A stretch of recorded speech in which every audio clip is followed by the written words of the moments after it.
Hello दोस्तों, आपका new study zone में स्वागत है। चैप्टर हमारा 22 है शैक्षिक मूल्यांकन, आकलन व सतत एवं व्यापक मूल्यांकन। ये जो क्लास है आपकी DSSB PRT और CTET के लिए। आई होप आप सभी को ये वीडियो पसंद आए।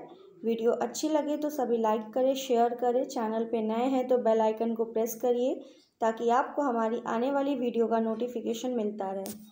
तो इस चैप्टर में जो है हमने 5 क्वेश्चन कवर कर लिए थे। 6 हमारा क्वेश्चन है, आत्मसम्मान के संदर्भ में निम्नलिखित में से कौन सा कथन सही है। पहला है, यह आत्म अवधारणा का स्वमूल्यांकन वाला हिस्सा है। दूसरा, नवप्याजेवादी दृष्टिकोण से या बच्चों की खुद का वर्णन करने और परिभाषित करने की बढ़ती संज्ञानात्मक क्षमता पर आधारित है। तो आपको बताना है कौन सा ऑप्शन जो है राइट है।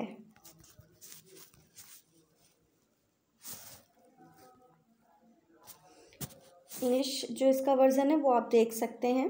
तो यहाँ पर जो है आपके दोनों ही कथन क्या है, सही है, इसलिए राइट आंसर आपका होगा फर्स्ट एंड सेकंड दोनों।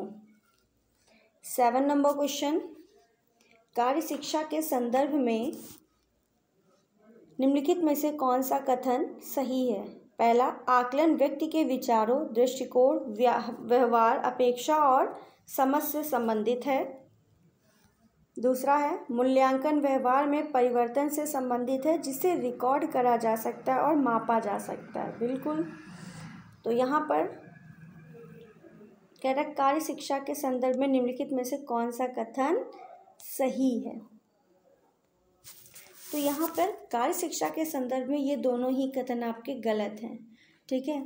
आकलन व्यक्ति के विचारों, दृष्टिकोण, व्यवहार, अपेक्षा और संदर्भ से संबंधित नहीं है, जबकि आकलन परिणामों यानी छात्रों ने क्या सीखा है, प्रक्रिया, जिस तरह से उन्होंने सीखा है, और कार्यक्रम या पाठ्यक्रम के पहले दौर और उसके दौरान या उसके बाद में अधिगम के प्रति उनके दृष्टिकोण को निर्धारित करने के लिए किया जाता है।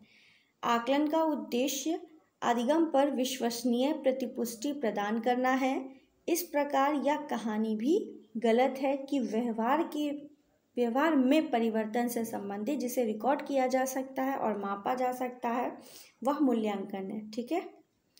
मूल्यांकन के द्वारा ही छात्र की किसी विषय में कमियां, उसकी किसी विषय के प्रति रुचि और उसकी प्रतिभा का आकलन किया जा सकता है। इसलिए आपके यहाँ पर मूल्यांकन कार्य शिक्षा के संदर्भ में ये दोनों कथन आपके गलत हैं। नेक्स्ट क्वेश्चन नंबर 8, मूल्यांकन के संदर्भ में निम्नलिखित में से कौन सा युग्म सही सुमेलित है। सतत मूल्यांकन, सत्र के अंत में अंतिम ग्रेड, व्यापक मूल्यांकन, मूल्यांकन की नियमितता। तो यहाँ पर आपका ऑप्शन बी राइट है, दोनों सुमेलित नहीं है। ठीक है, इसलिए ये दोनों ही गलत हैं। सतत मूल्यांकन में अंत में मूल्यांकन नहीं होता है, सतत मूल्यांकन में लगातार मूल्यांकन होता है। ठीक है।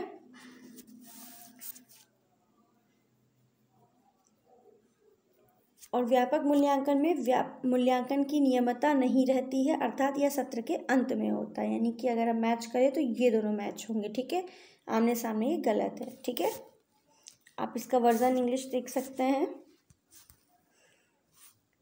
Which of the following pair is correctly matched in the context of evaluation? Continuous evaluation, the final grade at the end of the session, and comprehensive evaluation, regularity of assessment.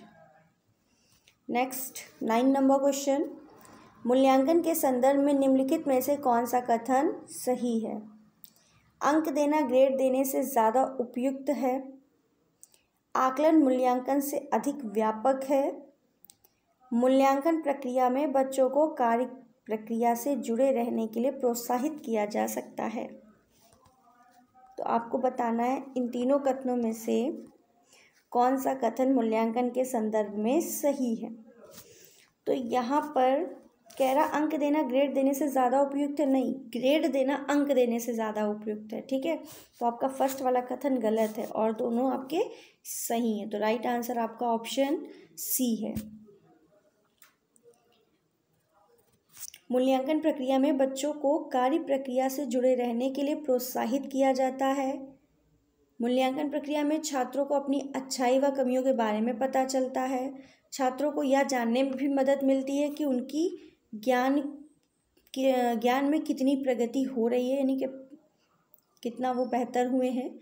और इस मूल्यांकन की सहायता से छात्रों के अंदर जो है समय से काम करने का गुण का विकास भी होता है कि एक चैप्टर टीचर ने पढ़ा दिया तो उसे वो लर्न करे। ठीक है,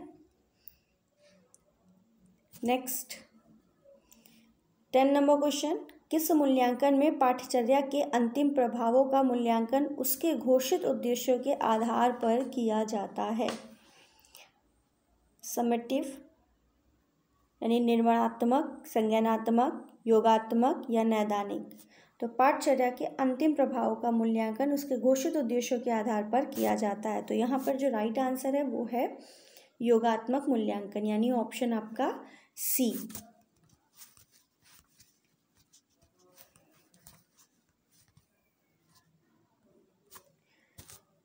तो यहाँ पर आपका राइट आंसर आपका सी है, योगात्मक मूल्यांकन। इसमें जो है पाठ्यचर्या के अंतिम प्रभावी का मूल्यांकन इसमें घोषित उद्देश्यों के आधार पर किया जाता है।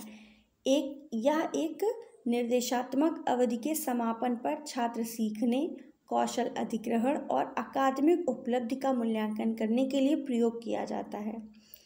योगात्मक मूल्यांकन में पाठ्यचर्या के अंतिम प्रभावों का मूल्यांकन में पाठ्यचर्या के अंतिम प्रभावों का मूल्यांकन उसके घोषित उद्देश्यों के आधार पर होता है और इसमें विद्यार्थी के बौद्धिक विकास में परिवर्तन को समझा जा सकता है। नेक्स्ट क्वेश्चन 11 नंबर, यदि छात्र नैदानिक परीक्षा में समय शिक्षक को उत्तर देने में असमर्थ हैं तो शिक्षक को शारीरिक दंड का प्रयोग देना चाहिए, शिक्षक को अपने शिक्षण पर स्वयं विचार करना चाहिए, रटने को बढ़ावा देना चाहिए, व्यक्तिगत हितों की चिंता नहीं करनी चाहिए। तो बच्चों को दंड नहीं देना चाहिए, ना उन्हें रट्टा देने के लिए बढ़ावा देना चाहिए कि लर्न करो। शिक्षक को अपने शिक्षा पर स्वयं विचार करना चाहिए। तो यहाँ पर राइट आंसर आपका ऑप्शन बी है, क्योंकि एक सफल शिक्षक वह है जो अपने छात्रों को जो है जीवन पर लंबे समय तक प्रभाव डालता है। ठीक है, तो राइट आंसर आपका बी है। ये आपका इंग्लिश वर्जन है। नेक्स्ट 12 नंबर क्वेश्चन, पाठ्यक्रम परीक्षा की समाप्ति या सत्रांत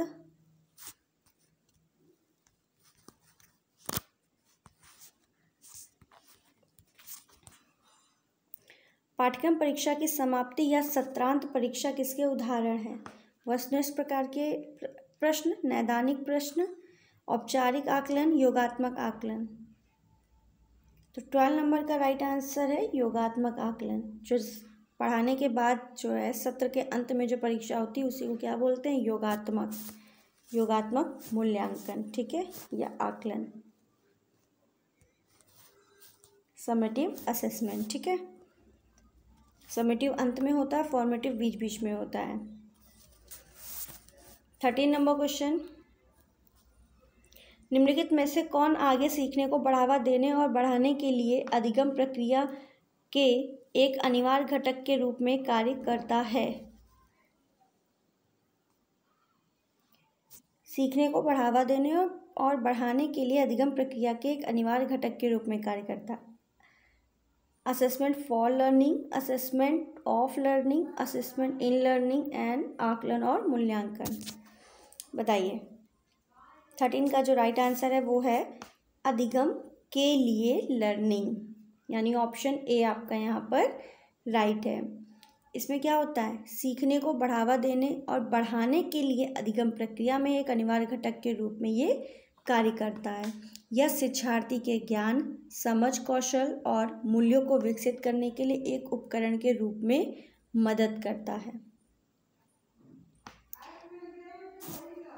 नेक्स्ट 14 नंबर क्वेश्चन, रचनावादी मूल्यांकन में किन मूल्यांकन रणनीतियों का उपयोग किया जाता है? मौखिक विचार विमर्श, मस्तिष्क मानचित्रण, पूर्व परीक्षण, हैंड्स ऑन एक्टिविटी। तो आपको बताना है 14 का राइट आंसर क्या है। तो 14 का जो राइट आंसर है first, second and third, fourth, इन सब का ही प्रयोग किया जाता है रचनावादी मूल्यांकन में। ठीक है। एंड आज का लास्ट क्वेश्चन, निम्नलिखित में से किस रूप में सीखने के लिए मूल्यांकन के भाग के दृष्टिकोण सीखने में कौन सा है, यानी असेसमेंट फॉर लर्निंग के भाग में दृष्टिकोण सीखने के कौन सा है। स्वतः मूल्यांकन, समेकित मूल्यांकन, छात्रों और शिक्षकों का प्रतिक्रिया समय सीमा पर सहमत होना। तो यहाँ पर जो है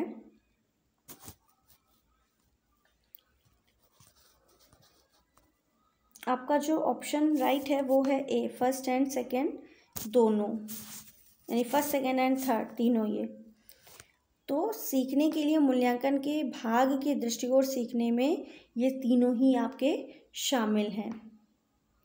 स्वतः मूल्यांकन, सामयिक मूल्यांकन, छात्रों व शिक्षकों की प्रतिक्रिया समय सीमा पर सहमत होना, ये सभी आपके अधिगम केंद्रित उपागम में शामिल हैं। आई होप आप सभी को ये वीडियो पसंद आई हो। वीडियो अच्छी लगी है तो सभी लाइक करें, शेयर करें, चैनल पे नए हैं तो सब्सक्राइब ज़रूर करें, बेल आइकन को प्रेस करिए ताकि आपको हमारी आने वाली वीडियो का नोटिफिकेशन मिलता रहे। Thank you.